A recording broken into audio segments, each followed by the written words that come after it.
Haleluya, puji nama Tuhan. Saudara-saudara yang dikasihi oleh Tuhan Yesus Kristus, mari kita bersyukur karena Tuhan sudah membangunkan kita di hari Jumat pagi ini, 23 Desember 2022.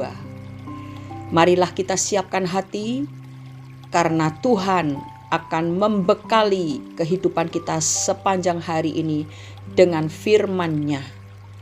Renungan hari ini berjudul Anda Tidak Perlu Khawatir. Bacaan firman Tuhan diambil dari Injil Matius pasal 6 ayat 25 sampai 34. Yang akan kita baca sekarang adalah ayat 25. Demikian bunyinya. Karena itu aku berkata kepadamu, janganlah khawatir akan hidupmu, akan apa yang hendak kamu makan atau minum. Dan janganlah khawatir pula akan tubuhmu, akan apa yang hendak kamu pakai. Bukankah hidup itu lebih penting daripada makanan, dan tubuh itu lebih penting daripada pakaian? Saudara-saudara, kekhawatiran memang selalu menjadi bagian dari kehidupan manusia. Tidak terkecuali, Rasul Paulus pun dapat dihinggapi oleh rasa khawatir. Tetapi ia mempunyai kiat-kiat atau cara bagaimana mengatasi kekhawatiran itu. Dan dia ingin kita pun dapat mengatasinya.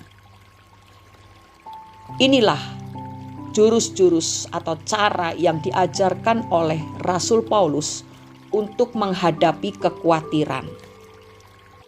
Jurus yang pertama kita baca dalam Filipi pasal 4 ayat 6 dan 7, demikian bunyinya. Janganlah hendaknya kamu khawatir tentang apapun juga, tetapi nyatakanlah dalam segala hal keinginanmu kepada Allah dalam doa dan permohonan dengan ucapan syukur. Damai sejahtera Allah yang melampaui segala akal akan memelihara hati dan pikiranmu dalam Kristus Yesus. Saudara-saudara, Tyndale Commentary mengatakan, kekhawatiran dan doa lebih bertentangan satu dengan yang lain dibandingkan dengan api dan air. Banyak berdoa membuat kita kuat menghadapi masalah. Sebaliknya, jarang atau tidak pernah berdoa membuat kita semakin lemah dan mudah khawatir.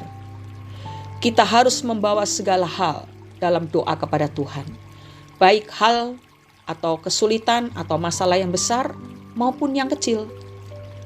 Kita cenderung untuk berdoa tentang hal-hal atau kesulitan-kesulitan yang besar. Dan seringkali lupa berdoa untuk apa yang disebut hal-hal kecil. Barclay mengatakan bahwa tidak ada yang terlalu besar untuk kuasa Allah dan tidak ada yang terlalu kecil untuk kasih dan perhatiannya. Mari datang kepada Tuhan dengan keyakinan bahwa Ia tidak akan menolak kita. Jurus yang kedua kita akan baca dalam Filipi pasal 4 ayat yang ke-8. Demikian bunyinya. Jadi akhirnya saudara-saudara, semua yang benar, semua yang mulia, semua yang adil, semua yang suci, semua yang manis, semua yang sedap didengar, semua yang disebut kebajikan dan patut dipuji, pikirkanlah semuanya itu.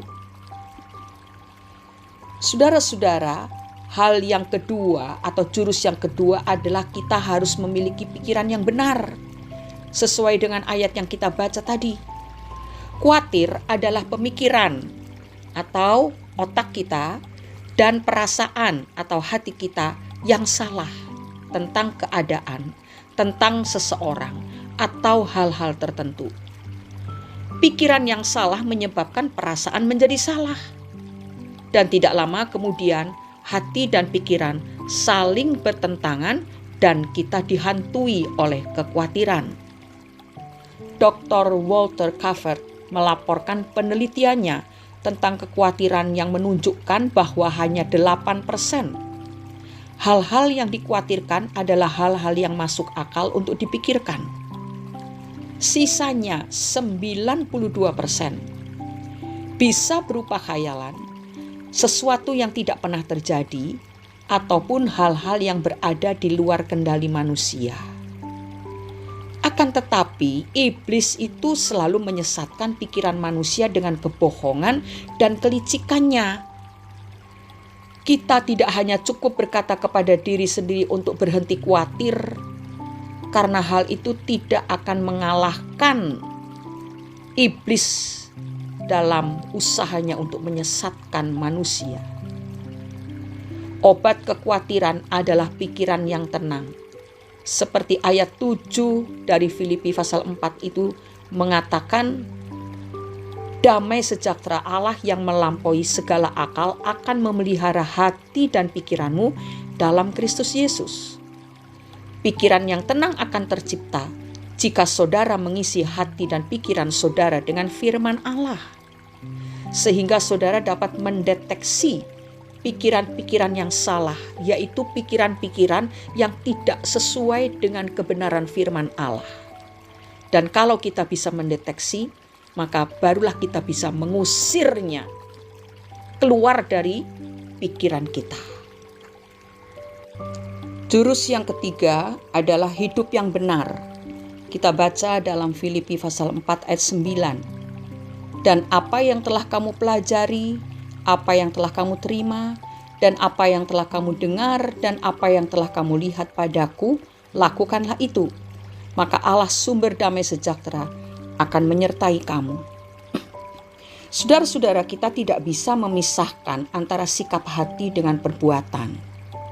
Dosa selalu membuat seseorang menjadi gelisah, tetapi kesucian akan menghasilkan damai sejahtera.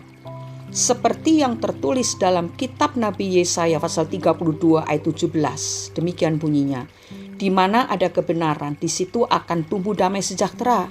Dan akibat kebenaran ialah ketenangan dan ketentraman untuk selama-lamanya.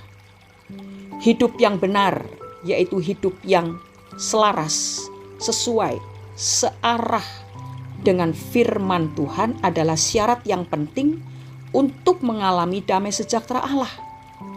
Jikalau kita hidup dan taat pada firman-Nya, maka tidak ada alasan untuk khawatir. Bukankah kekhawatiran juga adalah dosa? Kekhawatiran menunjukkan sikap yang kurang beriman atau tidak percaya, dan ini adalah dosa.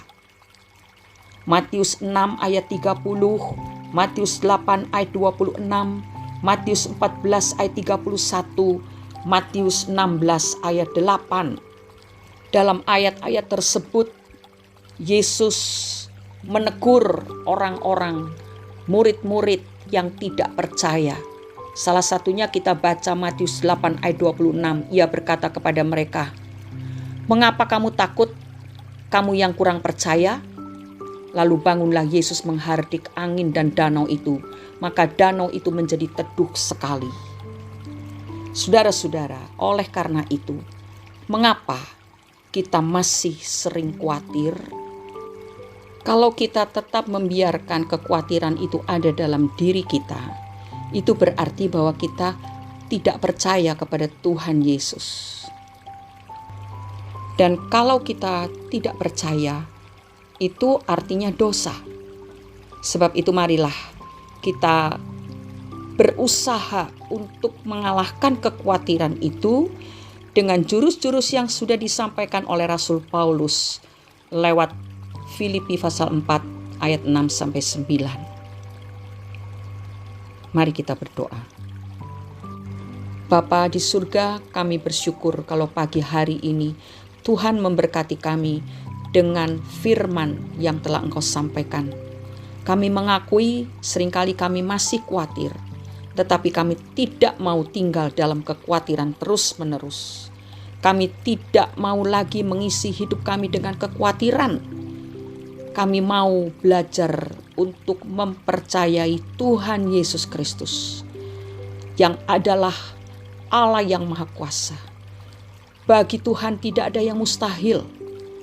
Dan kami mau menjadi orang-orang percaya yang secara total mempercayakan hidup kami kepada Tuhan, sehingga kami tidak lagi memelihara kekhawatiran itu. Kami mau memikirkan dan merenungkan firman-Mu, janji-janji Tuhan, yang luar biasa. Itu yang akan kami renungkan setiap saat, sehingga kami menjadi orang yang betul-betul percaya kepada Tuhan dan tidak akan tertipu oleh siasat iblis yang menyebabkan kami menjadi khawatir. Terima kasih untuk firman-Mu ya Bapa. Terima kasih untuk Roh Kudus yang selalu menyertai dan menolong kami. Dalam nama Tuhan Yesus Kristus kami sudah berdoa dan mengucap syukur. Amin. Janganlah membiasakan diri memikirkan hal-hal yang tidak perlu dipikirkan, tetapi serahkanlah segenap kekhawatiranmu kepada Tuhan, sebab Tuhanlah yang akan memeliharamu. Selamat beraktivitas saudara-saudara. Bekerja bersama Tuhan, bekerjalah dengan sukacita, tanpa rasa khawatir, sebab Dia selalu akan siap menolong dalam segala keadaan. Tuhan Yesus memberkati kita semua. Amin.